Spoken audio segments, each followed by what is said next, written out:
When working with speed and velocity, it's important to consider the impact when there's a change in the situation.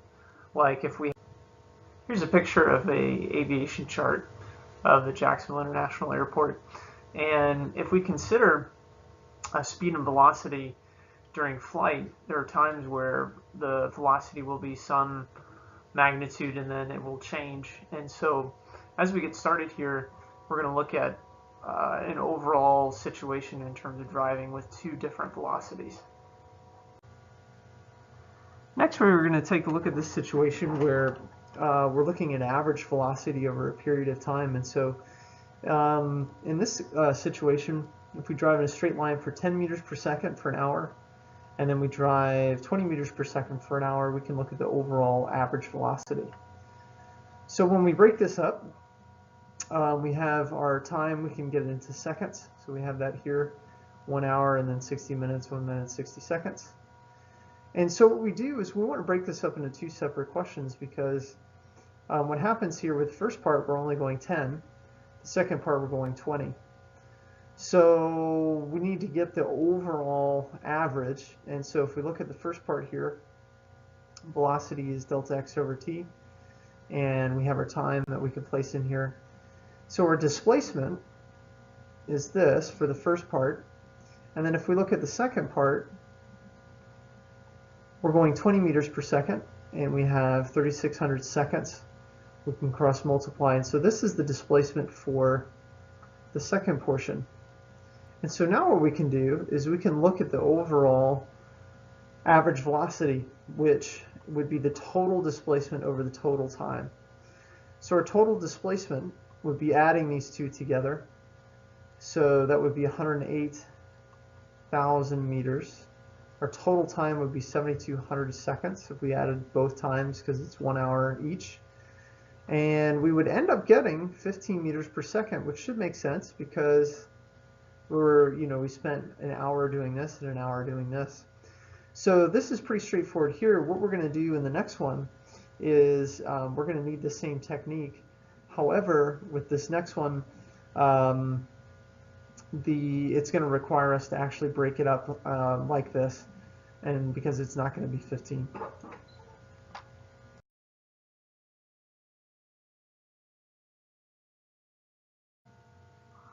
Okay, so now we can set up this next one, and I'm going to have you work through this one as we do this. So we can draw our car, and for the first kilometer,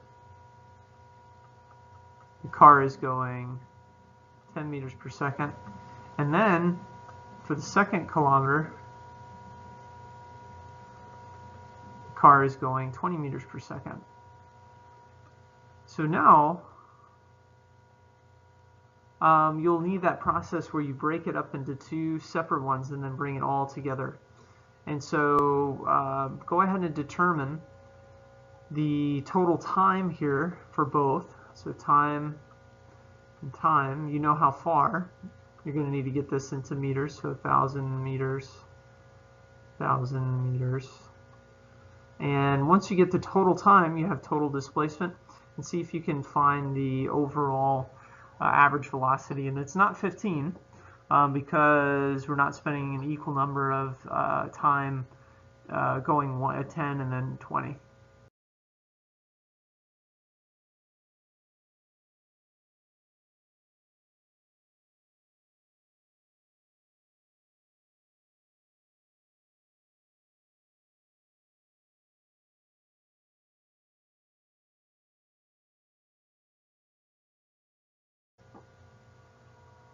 Next, we're going to do some graphical analysis, and we can describe motion based on the graphing, and we can see, or we've talked about how important that is in industry as well as in scientific research. So if we look at this situation with position and time, and we put some values here, so we can do that. So 1 second, 2 seconds, 3 seconds. We can say 1 meter, 2 meters, 3 meters. We can interpret this graph that it's after every second the location is still 2 meters, so this would be like someone standing So 1 meter mark, 2 meter mark. Someone's just standing at the 2 meter mark and not moving. So we start the time and the person's not moving. Now in this case, if we set this up, let's go ahead and put 1 second, 2 seconds, 3 seconds, 1 meter, 2 meters, 3 meters. After each second, the location changes. So in this case, if, let's say we're starting here at 0, after 1 second, I've gone 1 meter. After the next second, I've gone 2 meters. After the third second, I've gone 3 meters. So in this case, if we were to describe the motion, we're going to the right at a constant speed or a constant velocity. So what we can do is we can actually get the slope of this line, and the slope, which is the rise over the run, so rise over run, slope, rise over run. So the rise is delta x, the run is time. And with that we can get the velocity. So let's take a look at an actual problem here. This is kind of hard to see. This should be 2 seconds, 4 seconds, 6 seconds. So we want to determine the average velocity from the graph. So if we want to do that, we can get the slope. So the person or object is starting at the origin here, and then over time is moving in the positive x direction. So if we get the slope, which is the rise over the run, we can figure out the velocity. And in this case, the velocity, 2 meter rise, 6 second run, and we get a velocity of 0.33 meters per second. And we can look at any portion actually of this graph. We could get the smaller portion and get the slope, and we should get the same value. Now in this case, we have 2 different objects. This could be like 2 different cars. So we could have a red car,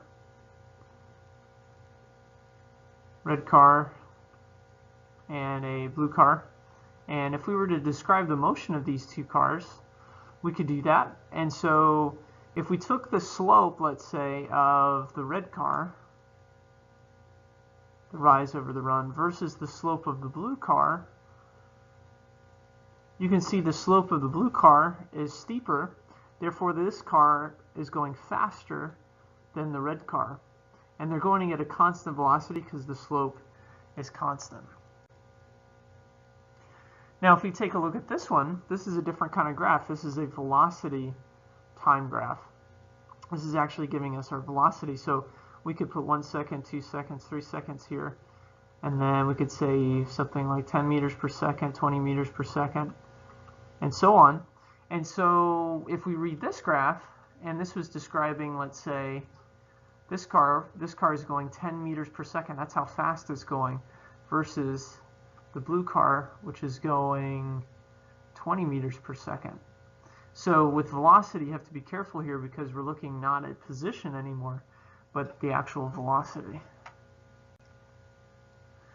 And as we continue here, we can look at 2 types of velocity. The first one is average velocity, where we look at the beginning position and the final position. And so in between, it doesn't, we don't, in this case, if a car was going like this and it was going around, and we had, in this case, the average velocity average delta x over t, all we would care about is where we start, where we finish. Versus if we had a radar picture and the radar came back, we would get, this is called instantaneous velocity, and that's the velocity right at that moment. So if we have motion like this, this is a situation where an object is going back and forth. So if a person was doing this, they would start and kind of go forward and then start to go back and then start to come back forward. And so this is kind of a varying motion. So what we can do is, if we want to know what the average velocity is over that period, we would just get the slope of that line, and in this case we would get a negative slope because the final displacement is back from where the initial displacement was. And so we can go ahead and try that. This is 2.0 seconds, 4.0 seconds. We can determine the average velocity between 1 and 4 seconds. So to do that, we would look right here at 1 second, go all the way to 4 seconds, take the slope of that line, and when we do that, we get the rise over the run, and in this case, the rise is about 4 meters. The run is 4 seconds. If we use this portion of just this portion of the graph, and so we end up getting 0.25 meters per second. Now, if we wanted the instantaneous velocity during that motion, right at that point B, what we do is we take a tangent line, and that line only touches at one spot. And so for this, we could get the slope of any portion of that, and we would get the instantaneous velocity. So in this case, if we wanted the instantaneous velocity 1 second, we would take a tangent line, and then we could get the slope of that line, getting the rise over the run. And when we do that, we would get something like 2 meters of rise and 3 seconds of a run using that portion. So getting something like 0.67 meters per second as the instantaneous right at that moment. So if we had radar there and we looked at that person's speed, or really velocity, it would be positive 0.67 meters per second.